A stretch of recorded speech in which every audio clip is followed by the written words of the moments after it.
નમસ્કાર મિત્રો, શ્વેતાના લગ્ન થયાને 15 વર્ષ થઈ ચૂક્યા હતા. તેની સંતાનમાં 2 બાળકો હતા. શ્વેતા, તેના પતિ, 2 બાળકો અને માતા પિતા એમ કુલ મળીને 6 સભ્યો સાથે જ રહેતા હતા.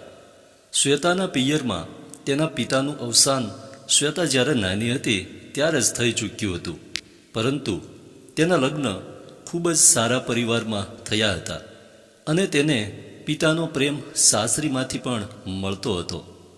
આ બધું જોઈને શ્વેતાની માતા અત્યંત ખુશ થતા.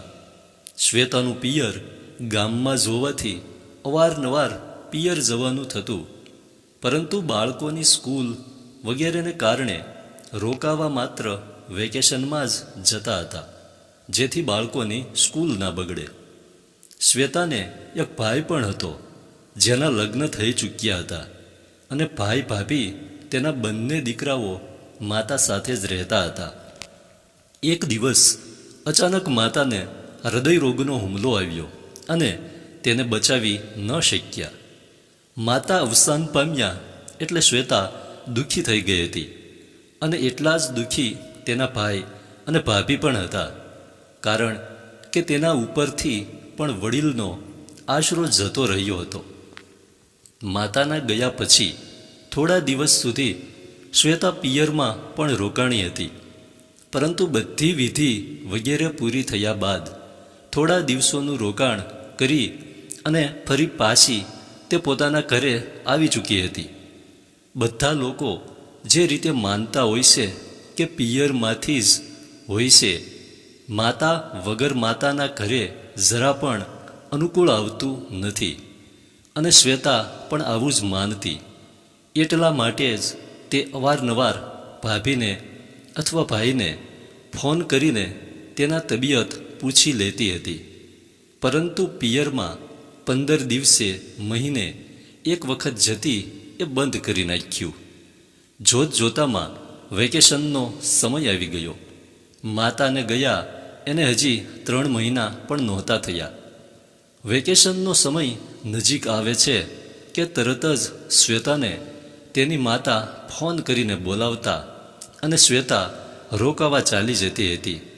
પરંતુ આ વખતે તેને રોકાવા જવા વિશે હજુ કંઈ નક્કી નહોતું કર્યું. તેને એવું જ લાગતું હતું કે આ વખતે લગભગ કોઈનો ફોન પણ નહીં આવે, કારણ કે માતા તો આ દુનિયા છોડીને જતા રહ્યા છે ને. પરંતુ આ વખતે ભાભીનો ફોન આવ્યો અને તેને એવું આમંત્રણ આપ્યું કે તેને ના ન કહી શકાય, અને આખરે રોકાવા જવાનો નિર્ણય કર્યો. મામાના ઘરે જવાનું છે એ સાંભળીને બાળકો પણ રાજી થઈ ગયા, પરંતુ શ્વેતાને હજુ પણ દિલમાં એવું લાગતું હતું કે માતાના ગયા પછી પિયરમાં તેને પહેલાંની જેમ રહેવા નહીં મળે. શ્વેતા તેના બંને બાળકો સાથે પિયર રોકાવા ગઈ. પતિ મૂકીને ફરી પાછા ગયા અને શ્વેતા અંદર જઈને ભાઈ ભાભીને મળી અને તેના બાળકોને પણ મળ્યા. બાળકો બધા સાથે રમવા લાગ્યા.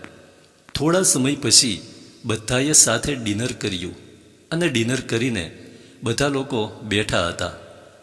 પહેલાં જ્યારે પણ શ્વેતા રોકાવા આવતી હતી ત્યારે તે તેની માતાના રૂમમાં તેની માતા સાથે જ સૂતી.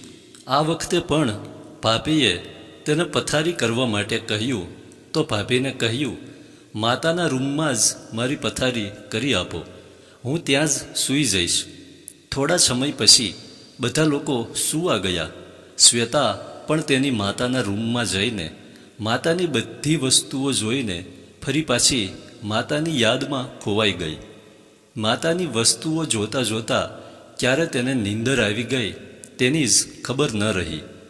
માતાની યાદો જાણે તેના સપનામાં આવી રહી હોય એમ એક પછી એક યાદ આવી રહી હતી. કઈ રીતે મા તેને સવારે ચા લઈને આવતા અને જગાડતા. થોડા સમય પછી અચાનક તેને માતાના હાથની ચાની સુગંધ આવવા લાગી, પરંતુ સાથે સાથે જ તેને યાદ આવ્યું કે માતા તો હવે આ દુનિયામાં નથી, અને અચાનક જ તે ઝબકી અને જાગી ગઈ અને સામે જોયું તો તેના ભાભી ઊભા હતા. ઘડિયાળ બાજુ નજર કરી તો સવારના 7 વાગ્યા હતા. અરે ભાભી, આટલી વહેલી સવારમાં તમે અહીં આવ્યા? બોલો ને, શું કામ છે?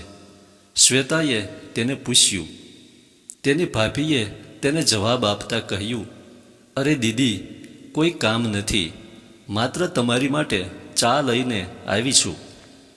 તમે નાહીને તૈયાર થઈ જાઓ, પછી બહાર આવો, હું નાસ્તો બનાવી રહી છું. શ્વેતાએ કહ્યું, ભલે ભાભી, હું હમણાં આવું છું. શ્વેતાએ સૌથી પહેલાં ચાની ચૂસકી ભરી અને તેને જે સુગંધ આવી રહી હતી, ખરેખર એવી જ ચા બની હતી. અસલ તેની માતા બનાવે તેના જેવી. ચા પીતા પીતા તે એ જ વિચારી રહી હતી કે જ્યારથી હું આવી છું ત્યારથી ભાભી અને બિલકુલ માતા સાચવે એમ જ સાચવી રહી છે. મારી દરેક જરૂરિયાતનું ધ્યાન રાખ્યું છે. અને જેમ માતા મને ચા બનાવીને જગાડે એવી જ રીતે ભાભીએ પણ મને જગાડી. શ્વેતાને હવે સમજાઈ ગયું કે તેના ભાભીને સમજવામાં કદાચ ભૂલ થઈ ગઈ, કારણ કે ભાભીએ તેને માતાની જેમ જ સાચવી હતી. શ્વેતા જ્યારે પણ પિયરમાં આવતી ત્યારે સવારે નાસ્તામાં કશું પણ હોય, સાથે ગરમા ગરમ ગાંઠિયા તો સાથે જ હોય જ. અને ચા પીને ફ્રેશ થઈને તે જેવી બહાર ગઈ કે નાસ્તાની સાથે ગાંઠિયાની પણ સુગંધ આવી રહી હતી. શ્વેતા ખરેખર આ બધું જોઈને વિચારમાં પડી ગઈ કે જે લોકો કહે છે તે હકીકતમાં સાચું નથી. મારું પિયર માતાના ગયા પછી પણ પહેલાં જેવું જ છે, જેવું માતાની હયાતીમાં હતું. આ વિચારથી તે અત્યંત ખુશ થઈ ગઈ.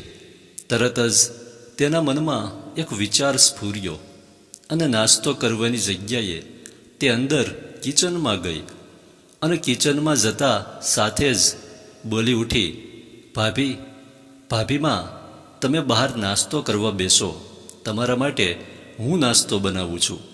અત્યાર સુધી તેને ભાભી જ કહીને બોલાવ્યા હતા, પરંતુ આજે નવું સંબોધન જોઈને તેના ભાભી પણ આશ્ચર્યચકિત થઈ ગયા અને શ્વેતા સામે જોવા લાગ્યા. શ્વેતાને હસતી જોઈને તેના ભાભી પણ હસવા લાગ્યા અને ફરી પાછું જવાબમાં કહ્યું, ભલે બેટા, તમે કહો એમ. શ્વેતાને પણ નવું સંબોધન સાંભળવા મળ્યું એટલે બંને નણંદ ભાભી સાથે જ હસવા લાગ્યા અને માતાના ગયા પછી શ્વેતાના દિલમાં એક ખાલીપો હતો જે આજે ભરાઈ ગયો હોય એવું લાગ્યું. મિત્રો, સ્ટોરી પસંદ આવી હોય તો એક લાઈક અવશ્ય આપજો. ધન્યવાદ.